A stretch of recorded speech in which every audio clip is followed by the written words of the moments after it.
Right, glad to have you back. Nigeria's gas production figure rose to an average of 7.59 billion standard cubic feet in July. That's according to a report by the Nigerian Upstream Petroleum Regulatory Commission. Well, in a statement on its social media handles, NUPRC said Nigeria achieved a rare energy milestone in July as gas flaring fell to 7.16%. The commission noted that Nigeria's gas industry has sustained steady growth over the past 3 years, with our daily average production hitting 7.5 BSCF. Well, another development, NUPRC has also overseen the successful execution of production sharing contracts covering petroleum prospecting licenses 2000 and 2001 with the Nigerian National Petroleum Company Limited and the Total Energies Sapetro Consortium. Now, the license is awarded to Total Energies and its partners in South Atlantic Petroleum, Sapetro, in the 2024 licensing round, marked the closing ceremony of the 2024 licensing round. A lot is happening in Nigeria's oil and gas industry, and Professor Iledare is a professor emeritus in petroleum economics. He's also the executive director, Emmanuel Egwoga Foundation in Abuja. Thank you so much, Prof. It is good to see you this afternoon. Thank you for your time. Thank you, Tulu. It's a pleasure to be here, and kind regards to all. All right. Nigeria's gas production hit 7.6 billion standard cubic feet. I read this, and I also see plenty of good news coming from the NUPRC in recent times. Can you make us understand where this is taking us to with regards to our oil and gas sector and prospects for that industry?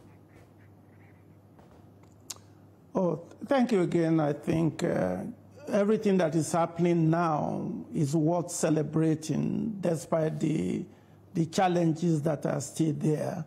That we are increasing gas production and reducing flaring is moving in the right direction, even as the global energy continues to evolve. And yes, fragile it may look, but we are very fortunate that we have a framework in place, which is the Petroleum Industry Act, that can easily help to sustain what we have that is currently worth celebrating. Yes, we have 210 trillion cubic feet gas. We are producing maybe about 3 trillion cubic feet per year. That still gives us almost 70 years at current consumption without even looking for the gas. So the future is really bright if we can sustain the momentum using what the PIA has offered us. And I think for those who work so hard to transform the industry and reform it from the Petroleum Act of 1969 mentality to an institutional empowerment mentality, if we can continue to pursue that, I think what looks fragile can be sustained. Also, NUPRC is coming hard or talking tough, if I would use that line, saying, is it that you drill or you drop these wells? What used to happen before now? Do people acquire wells and don't drill? And now that the agency is saying you need to drill or drop, does that help also positively increase our production? Well, again, there's a lag time, but that's the starting point. You need about 8 years from the time you get the first discovery before you get first oil. And so, again, that's the beauty of the PIA. For the first time over many years, there is a provision in the PIA that calls for relinquishment. And I'm delighted that the Petroleum Commission is enforcing and empower the youth. So I think that reinforcement or relinquishment clause that the Commission is enforcing is commendable, and I applaud them for that. While I would like to stay with your reactions, because I know you've been speaking around the PIA, proper implementation of it. I know you've stayed on that for some time, Prof, and I know that we would like to also speak on that. But we also see that Dangote is shipping its cargo now exports to the United States. That to me also comes in like a very good news.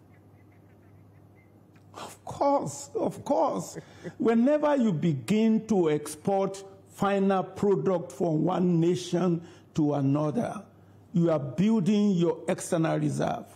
You are enhancing your industrial expansion because of what we call multiplier effect. So you could see you are no longer exporting raw material and importing back final product. Any nation that is able to export final product from their domain is the beginning of industrial revolution. You saw it happen in Japan. You saw it happen in South Korea. You've seen it happen even in India. What you want to send out of your country are finished product, not raw material. So I celebrate him for that. And that brings me back to my wishful thinking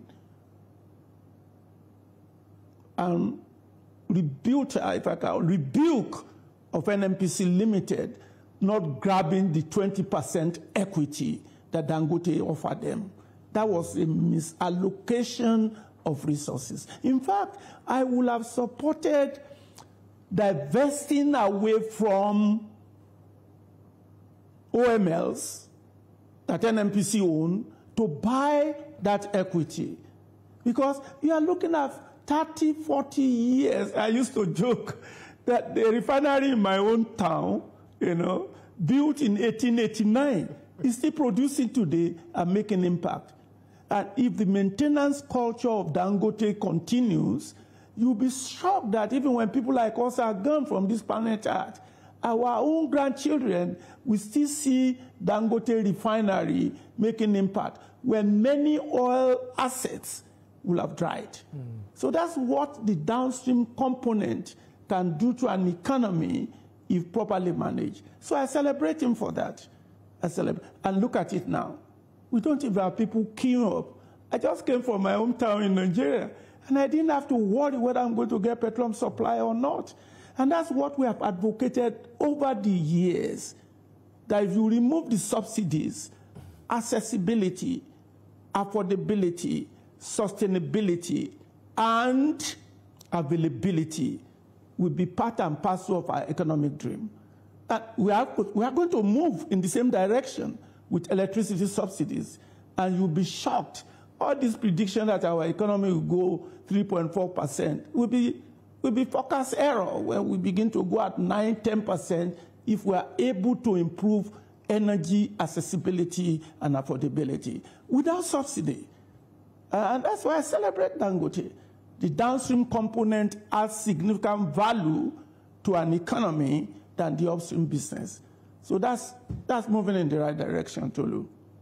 The president just returned from Brazil, Japan and Brazil, and we're expecting Petrobras to return to the country. Now, you talked about NNPC, and when I look at the likes of Petrobras, the likes of Saudi Aramco, and all of these national oil companies, I look at where Nigeria's NNPCL stands. So what do you make of the developments around our national oil company?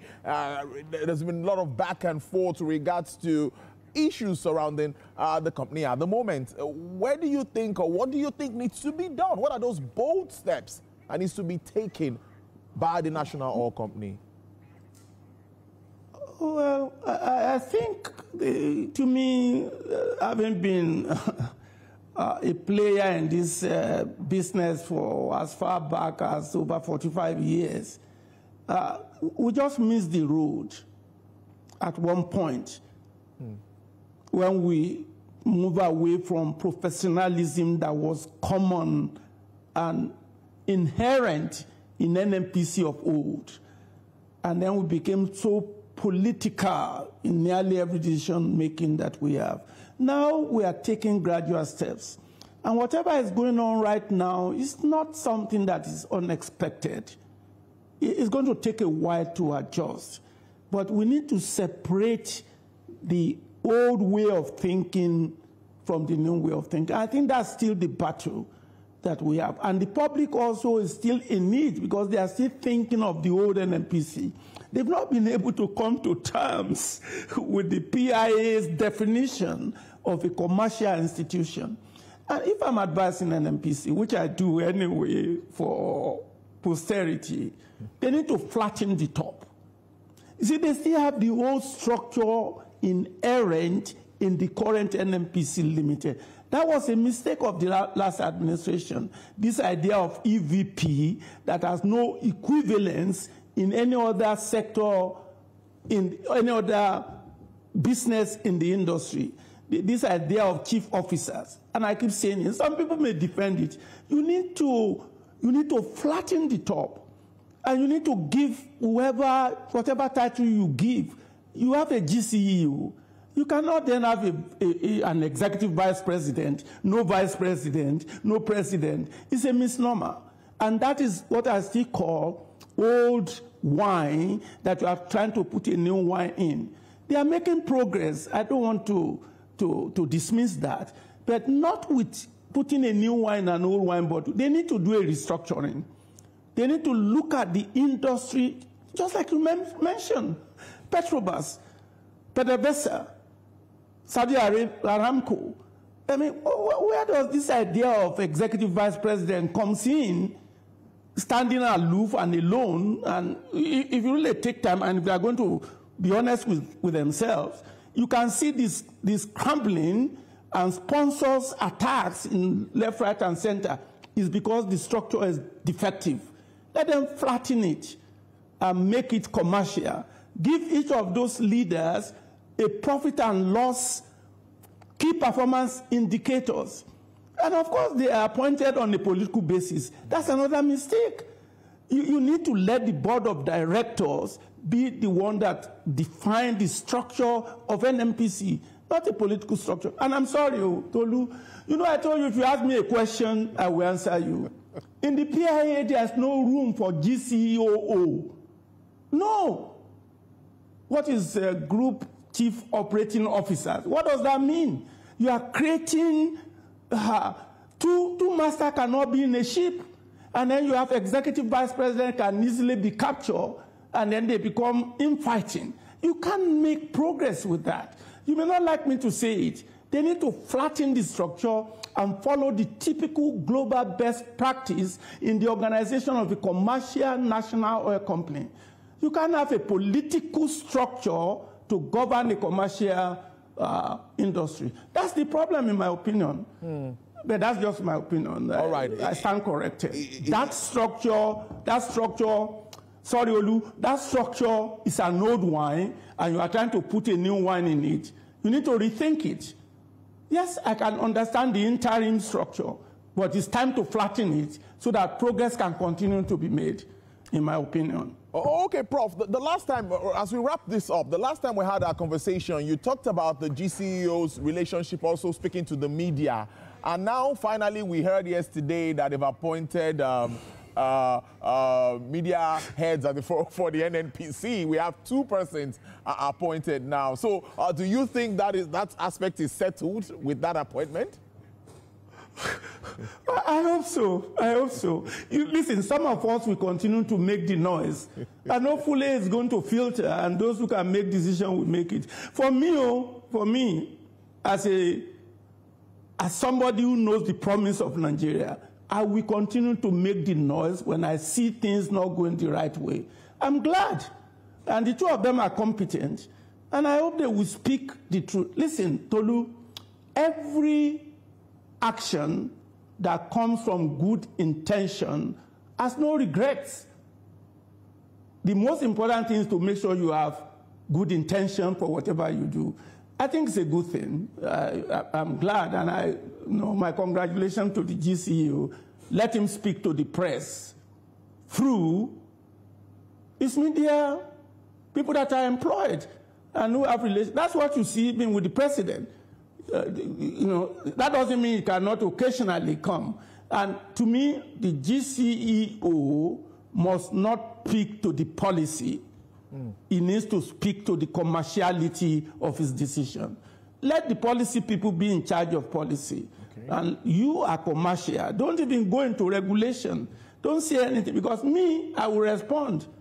Just like I saw this morning, somebody was writing in the paper that the Petroleum Commission signed a PSC. That's abnormal. What they did was to issue a petroleum prospective license. They don't have any business with commercial activities when they are commercial regulators. So let us continue to separate the role as emphasized in the PIA. Regulators are regulators. Commercial are commercial.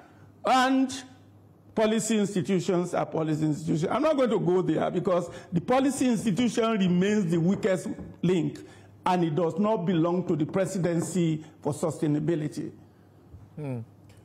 I think it's a good way to leave it for today. I will have another day for us to continue this conversation. As always, Prof. Omowumi Iledare is Professor Emeritus in Petroleum Economics. He's an Executive Director at the Emmanuel Egboga Foundation in Abuja. Prof, it's always a pleasure having you on the program. Thank you so much for joining us. It's always a pleasure. Enjoy your day. Thank you. Well, a lot to talk about, not just oil and gas industry as always, but it's time to